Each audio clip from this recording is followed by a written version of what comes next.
দূর ওই প্রবাসে বন্ধুকে বিদায় দিতে যাচ্ছি আমি ঢাকাতে। আমার শহর যাচ্ছি ছেড়ে মা, ইচ্ছে করে থাকতে ভীষণ থাকতে।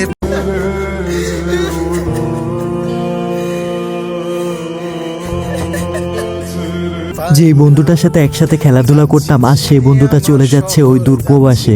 বন্ধুকে এই দূরপ্রবাসের বিদায়টা আমি কিভাবে দিব আমি নিজেও জানি না। হয়তোবা বন্ধু আমার হাসতেছে কিন্তু বন্ধুর বুকের মধ্যে হাজারো কষ্ট চেপে আমাকে বুঝতে দিতেছে না। বন্ধু তুমি যে বিদেশ চলে যাচ্ছ, তোমার মানে মনের অনুভূতিটা একটু যদি প্রকাশ করতা, আমাদেরকে ছেড়ে যে চলে যাচ্ছ। আমার খুব খারাপ লাগছে। আমার প্রিয় জন্মভূমি ঢাকা ছিল, এই শহর ছাড়তে খুব কষ্ট হচ্ছে। আচ্ছা, আমাদেরকে মিস করবা না? মিস করবো মানে প্রতিটা গাইকে, প্রতিটা মুহূর্তে প্রতিটা সেকেন্ডে মিস করবো, প্রতিটা মানুষকে মিস করবো। আমি কীভাবে যে তোমাদেরকে ছেড়ে যাবো মানে বলে বোঝাতে পারতেছি না। তো কর্মক্ষেত্রে যাওয়া লাগবে, ছেলে হয়ে জন্ম হয়েছে যেহেতু কর্ম তো করা লাগবে, এই আর কি। যাই হোক বন্ধু, শুভকামনা রইল। অবশেষে বন্ধু চলে যাচ্ছে প্রবাসে।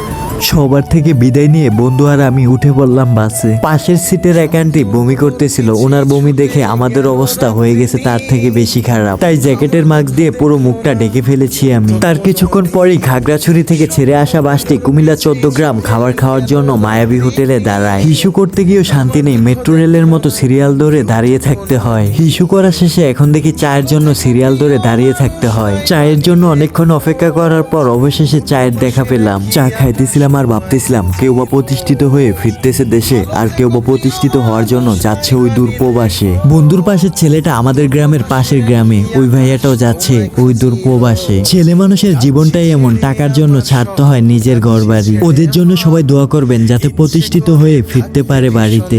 রাত 4টা বাজে এসে ঢাকা উত্তরা পৌঁছাই। অনেক কনফিউশনের মধ্যে ছিলাম, এত রাত্রে রিক্সা কিংবা সিনজি কি পাবো। ফ্লাইওভার পার হওয়ার সময় দেখি পড়ে আছে শত শত কার্ড।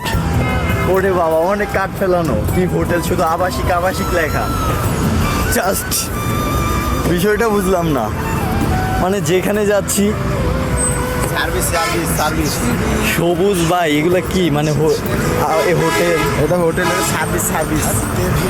ও আচ্ছা, আমি সঠিক জানি না। জাস্ট এখানে প্রচণ্ড, ওরে বাবা প্রচুর পরিমাণ হচ্ছে যে কাঠ, মানে রাত তো দেখা যাচ্ছে না, ফ্লাইওভারের উপরে একটু পরিমাণ হচ্ছে কাঠ। আর যাই হোক, অবশেষে রাত 4টা বাজে রিক্সার দেখা পেলাম। এখন রিক্সা নিয়ে দুই বন্ধু মিলে যাব গন্তব্যে। ভেবেছিলাম শহরে ঠান্ডা কম, এসে দেখি যে পরিমাণ ঠান্ডা পড়তেছিল এই শহরে। পরিমাণ ঠান্ডা গরম, জ্যাকেট ট্যাকেট শুয়েতে চাইছিলাম আমরা, এনেও আর দেখছেন একজন পুরুষের সংসারের দায়িত্ব কি। রাত 4টা বাজে, সবাই ঘুমিয়ে গেছে, কিন্তু এই শীতের রাতের মধ্যে এই রিক্সাওয়ালা মামাটা রিক্সা চালাচ্ছে। ছেলে না হয়ে তো পারফেক্ট একটা এই রাতের আকাশে অনেক সুন্দর হয়ে তৈরি জানো তুমি। এই ঠান্ডা অন্তত শরীরটা গরম হতো নাকি? গরম না হয়তো, বাট একটা ফিল পাইতাম। এখন এক রিক্সায় দুই পুরুষ, যেটা কোনোভাবে করতে পারবো।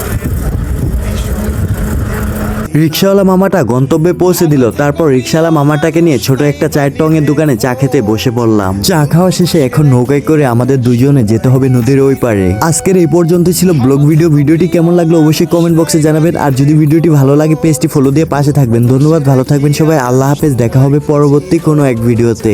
যাচ্ছি ছেড়ে আমার শহর।